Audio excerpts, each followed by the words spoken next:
리튬의 제왕 포스코홀딩스. 자, 여러분, 포스코홀딩스가 시가총액 순위 8위에 등극했습니다. 현대차를 제치고 8위에 오른 것인데요. 주가는 이달 들어서만 플러스 42% 상승했고 포스코퓨처엠의 시가총액도 9위, 11위로 올라왔습니다. 글로벌 투자은행인 맥쿼리 증권이 포스코홀딩스와 포스코퓨처엠의 목표 주가를 각각 60만 원으로 제시했더라고요. 포스코홀딩스 퓨처엠의 목표, 여러분들 잘 아시는 것처럼 2차전지 핵심 원료부터 소재까지 생산하는 밸류체인을 구축하는 것이 목표죠. 30년까지 2차전지 소재 분야에서 62조 원의 매출을 올리겠다는 계획을 가지고 있고, 포스코퓨처엠은 30년 양극재 부분에서 36조 2천억 원의 매출을 거둬 국내 최대 양극재 업체로 도약한다는 목표를 정했습니다. 올해 포스코홀딩스 영업이익은 5조 4,260억 원 정도가 예상이 되고, 내년에는 6조 9,180억 원의 영업이익을 기록할 것으로 전망됩니다. 포스코그룹의 2차전지 사업이 성공적으로 추진될 경우 당연히 주가 가치에 프리미엄을 부여할 수 있겠죠. 자, 결론부터 이야기 드릴게요. 이제는 철강 기업이 아니라 포스코그룹은 2차전지 대표 기업으로 변화하고 있다. 실제 2차전지를 위해 2030년까지 그룹 전체 투자 예정액 111조 원의 절반가량을 2차전지 소재 사업에 집중 투자할 방침이라고 해요. 밸류체인 수직 계열화를 적극 추진하면서 포스코홀딩스는 이제 성장주로 봐야 된다라는 판단이고요.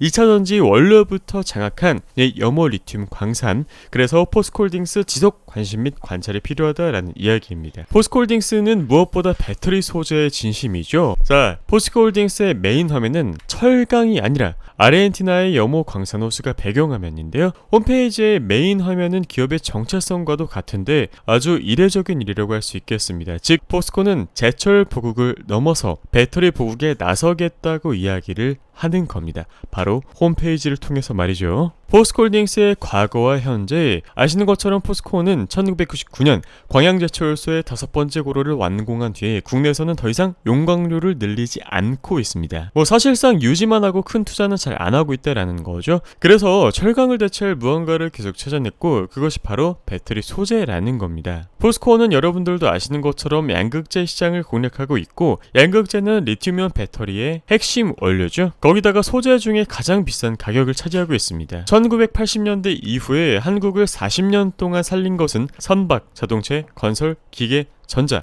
반도체였다면 이제는 전기차의 보급 덕분에 수출 주력 산업도 배터리 위주로 갈 것이다. 우리들이 잘 아는 내용이죠. 자, 미국의 인플레이션 감축법 IRA, 여러분들도 잘 아실 겁니다. 결국 중국산 제품을 배제하는 내용이죠.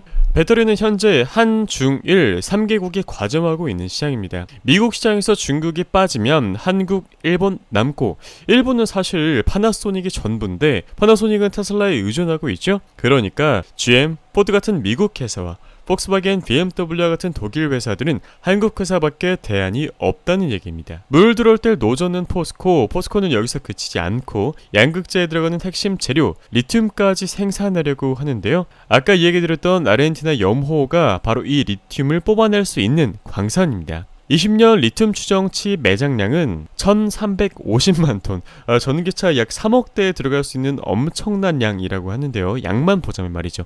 가공하면 달라지겠지만 실제 생산 가능량을 280만 톤으로 연간 10만 톤씩 뽑아낸다고 합니다. 즉 앞으로 30년간 여기서 리튬을 생산하겠다라는 건데요. 여러분, 포스코가 이 아르헨티나 리튬을 얼마에 사셨는지 아시죠? 정말 로또입니다. 말도 안 되는 가격에 사서 말도 안 되는 부가가치를 창출해내고 있는 포스코에게는 황금알을 낳는 거위입니다. 자, 포스코의 큰 그림. 포스코는 리튬, 니켈, 흑연 같은 핵심 광물부터 원료 중간 소재, 그리고 최종 소재에 이르기까지 배터리와 관련한 소재는 모두 하겠다는 큰 그림을 그리고 있습니다. 여러분들도 아시는 것처럼 배터리는 중국에 엄청나게 투자하고 광물부터 소재 완제품까지 중국이 아예 장악하려고 하는 분야죠. 포스코가 부디 더 잘하기를 국민의 한 사람으로서 기원하고, 제철 분야에서 이미 세계 탑 10위 안에 들어가는 기업 포스코가 배터리 소재에서도 세계 최고 반열에 오를지 관찰해봐야 되는 부분이겠습니다.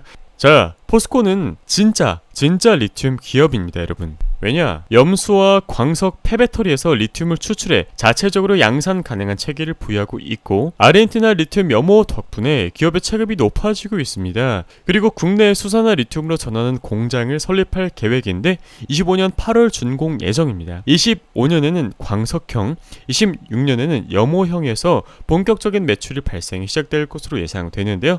그래서 리튬 사업만 봐도 기업 가치 재평가와 주가 지지의 확실한 근거가 될 것이다 라고 제가 올해 초에 이야기 드렸었습니다. 25년까지 매년 리튬 생산 능력이 향상되면서 향후 3년간 주가를 견인할 것으로 예상이 되고 26년 기준으로 포스코는 전 세계 4위에 해당하는 리튬 생산 능력을 가질 것으로 예상이 되네요. 자, 최근에 발생한 뉴스인데요. 광산 쇼핑의 밀반입까지 미국 중국 리튬 쟁탈전 불붙었다라는 기사입니다. 일단 간략하게 개요부터 얘기 드려볼게요. 엑슨모빌, 미국의 메이저 정유 회사죠. 아칸소주에서 세계 최대 규모의 리튬 가공 공장을 건설할 계획이라고 해요. 리튬은 아시는 것처럼 수요가 급증하고 있죠. 그런데 중국이 전 세계 리튬 생산량의 약 60%를 차지하고 있습니다. 따라서 미국은 리튬 생산량을 늘리기 위해 노력 중이고 엑슨모빌의 가공공장 건설 소식은 미국의 리튬 자금률을 높이는 데 도움이 될 것으로 기대가 됩니다. 리튬 가격이 안정화된다면 전기차 가격도 당연히 안정화되겠죠. 그렇다면 보급 확대에 기여할 수 있겠습니다.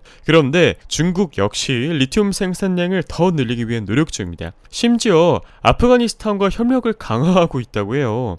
어제 적은 오늘의 동료라고 하더니 정말 무섭죠? 탈레반 정부도 서방 국가의 제조를 경쟁난이 심각해지자 어쩔 수 없이 어쨌든 살아야 되니까 중국과의 자원 거래로 돌파구를 찾으려고 하는 겁니다. 실제 아프가니스탄 현지에 중국 민간 사업자들이 리튬 채굴에 혈안이 되어 있다고 해요. 심지어는 이슬람 극단주의자들, 이 IS들이 자주 나타난 지역에도 주요 매장지를 돌아다니며 리튬 채굴 가능성을 파악하고 있다고 하는데요. 실제 코나르 지방에서 파키스탄을 거쳐 중국으로 리튬 광석 1000톤을 밀반입한 혐의로 중국인 사업가가 체포된 적이 있다고 합니다. 아프가니스탄에 매장된 리튬 등 광물 가치는 약 1조 달러나 된다고 하는데요. 미 국방부는 이 때문에 아프가니스탄을 리튬의 사우디아라비아라고도 부른다고 합니다. 사우디아라비아는 석유의 성지이죠. 아프가니스탄에 리튬 등 광물 가치가 이만큼이나 매장되어 있다고 하네요. 중국에 치고 들어오는 전략이 정말 무섭죠. 본격 중국 사람들이 나타나기 시작한 시점은 21년 미군이 철수한 후에 탈레반이 아프가니스탄을 장악하고 나서부터라고 하는데요. 서방 국가가 아프가니스탄을 경제적으로 고립시켜 버릴 때 중국이 그 기회를 파고든 겁니다. 실제 중국은 리튬 채굴권을 확보하는 대가로 아프가니스탄의 각종 인프라 건설 사업을 지원하고 있다고 하는데요. 수력발전소 건설, 도로 건설 등 12만 개의 직접 일자리와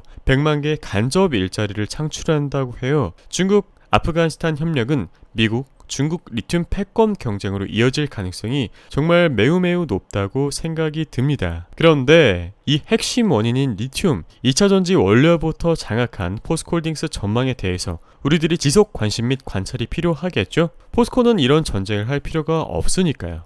자, 그런데 얼마에 사서 얼마에 파느냐, 그게 가장 큰 문제입니다. 아까 맥커리 증권이 목표가를 60만원으로 올렸다라고 하는데 포스코홀딩스 벌써 55만 1,000원이에요. 여러분들이 주식을 매수하실 때는 그 기업의 전망과 가치도 정말 중요하지만 결국에 주식의 알파이자 오메가는 저렴하게 사서 비싸게 판다. 맞죠? 그렇다면 매수할 때 그냥 간단한 기준 하나만 보시면 됩니다. 내가 이 자리에서 사서 올라갈 자리가 더 많냐, 내려갈 자리가 더 많냐, 내려갈 자리가 많으면 안 사고 올라갈 자리가 더 많으면 사는 겁니다. 이런 식으로만 접근해도 손실 날 확률이 적은데요. 여러분들 55만 1,000원, 목표가 60만원이라고 이야기 드렸었죠. 업사이드가 상당히 낮습니다. 개인적으로 저는 포스코홀딩스 신규 진입은 비추천드리고 기존 보유자분들이야 60만원 도달하면은 1차 분할 매도, 2차 분할 매도 이런 식으로 여유롭게 대응하시면 되겠습니다만 제가 적절한 신규 가격대를 여기 제시해 드릴 텐데 일단 1차로 단기